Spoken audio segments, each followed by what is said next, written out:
Good evening everybody, this is a video about my exciting project. Now, well, I'm excited about it. I mentioned it in my previous video. If you've watched them, you'll know that I've been sort of trying to make my bike look a bit more antiquated than it really is, I suppose, by putting Lucas indicators on and a Lucas tail light. And somebody put in comments that they said you'd be looking for a tripod headlamp next, a Lucas tripod headlamp, which I hadn't heard of.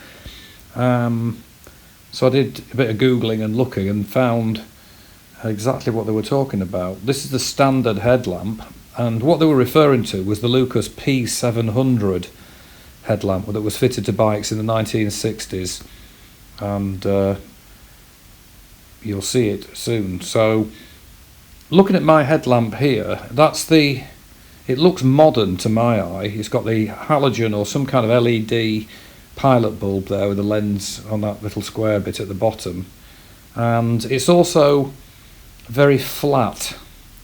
And if you look at that side view, the actual lens itself is very flat.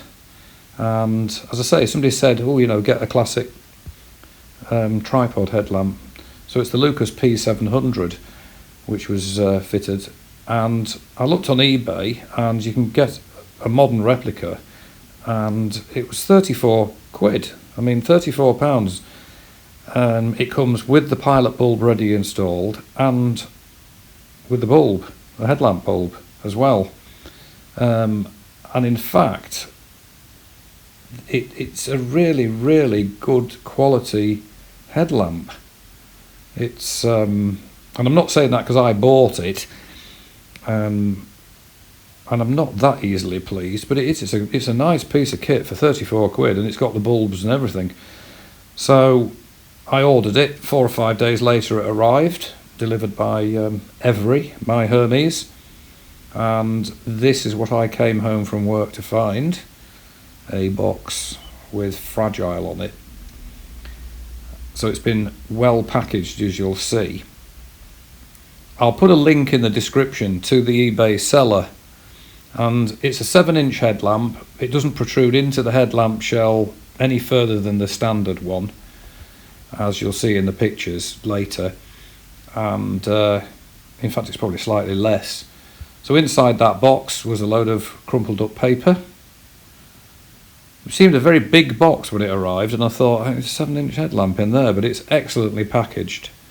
And I'm very pleased with it. And on opening the big box and removing the paper, inside it was another box, a bit like these Russian nesting dolls, except more interesting. So inside that box was a tripod Lucas P700 replica headlamp, and wrapped in polythene, as in this next photo, as you'll see right now. So there it is. It's got like a badge, a sort of embossed badge on the outside of the lens that says P700, which, you know, it's a replica, but it looks the part. And then on removing the polythene, inside it was this lovely shiny headlamp. It's metal backed, very high gloss black paint, as you'll see in a minute, and it's got that tripod thing that's on the inside of the lens, which, as I say, was fitted to classic bikes. Well, classic now, they weren't then, they were the state of the art, but in the 60s they were fitted to lots of British bikes. It comes with the pilot bulb ready installed. It's got the headlamp bulb in a box. It may not be the best headlamp bulb, I don't know. It's a 60-55 watt, same as standard. And of course you could always transfer over the stock bulb that comes with the Royal Enfield headlamp. This next photo coming up shows the back view of it, and it's got a rubber shroud over where the bulb goes in. And it's got a red and a black wire, so it's got 2 wires to the pilot bulb that's ready installed, and it's removable. And so what I did was to cut off the wiring harness bit off the stock headlamp, solder it on, shrink tubing, bit of insulating tape, so that I don't have to do anything to the wire and harness itself.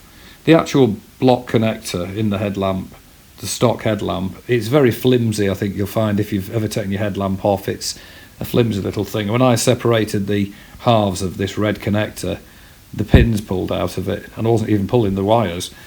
And a very thin gauge wire too, but it's only for a low wattage bulb anyway. I think it's a 9 watt, and if you look at this picture is of the stock headlamp, you need to remove those clips. There's half a dozen of these clips that hold the headlamp into the rim, but it's necessary to just, when you take the clips out, to bend them a bit tighter, because the new headlamp is thinner on the rim.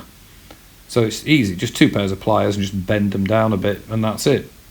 For those people who are interested in weight loss, like me, to an almost obsessive level, that's the stock headlamp.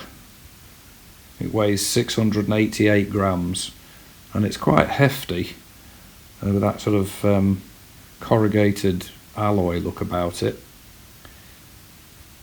I don't know if the actual reflector bit is built into the shell. It seems to be. It's very thick. So it's 688 for the stock one, and it's 552. It's about 130 grams, which probably makes no difference whatsoever to anything really. But then again, it does all add up, I suppose.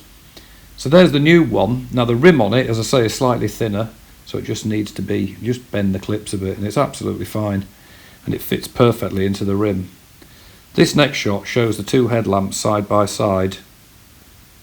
So you can see that the stock one has got that sort of bulby bit in the middle. Admittedly the bulb is, no, the bulb's in. You can see it's got that circle in the middle, whereas on the P700 it's modestly hiding behind the P700 badge. And if you look at this next shot, the P700 headlamp is more bulbous, which to my eye is a bit more classic British looking than a flat headlamp, as you'll see from these next photos. That's the replacement one, obviously, and this next photo shows the stock headlamp on the bike, and you'll see what I mean by how flat it looks. That's pretty flat, and to my eye that doesn't look in keeping with a sort of look of my bike. It's just a flat modern looking headlamp, whereas this next shot shows the P700 headlamp installed on the bike, and you'll see that it's more bulbous at the front, and of course you've got that, what I think is a very nice tripod on the inside, so it's more bulbous there. And I personally think for my own bike it suits it, and thank you to the person who put it in the comments. Learning curve, there you go. And I think it's consistent with the indicators and the tail light, and these last 2 pictures show the front view. So there you have it. And it took about 20 minutes. Just a bit of soldering on the pilot bulb wire, or wires plural, and bending those clips a little bit, and that was it. Couldn't be simpler. For 34 quid, I think it's amazing actually, because it's quite, and it shines a good light. I've not done a video of the actual light, but it's absolutely fine. And I think cosmetically it certainly fits my bike better. And there you have it. So a big thank you to the person who suggested it. I've learned something there. I mean, I remember them now because I had bikes in the 60s and 70s, but didn't consciously look at the headlamp, you know. And I think that suits my bike, so I thought I'd just pass that on. There's a link in the description of the video to my email address, and also the eBay listing itself. And I think for 34 quid, I'm delighted with it, really. And there you have it. So in the meantime, take care, and I will post again soon when I've got something to say. Bye for now.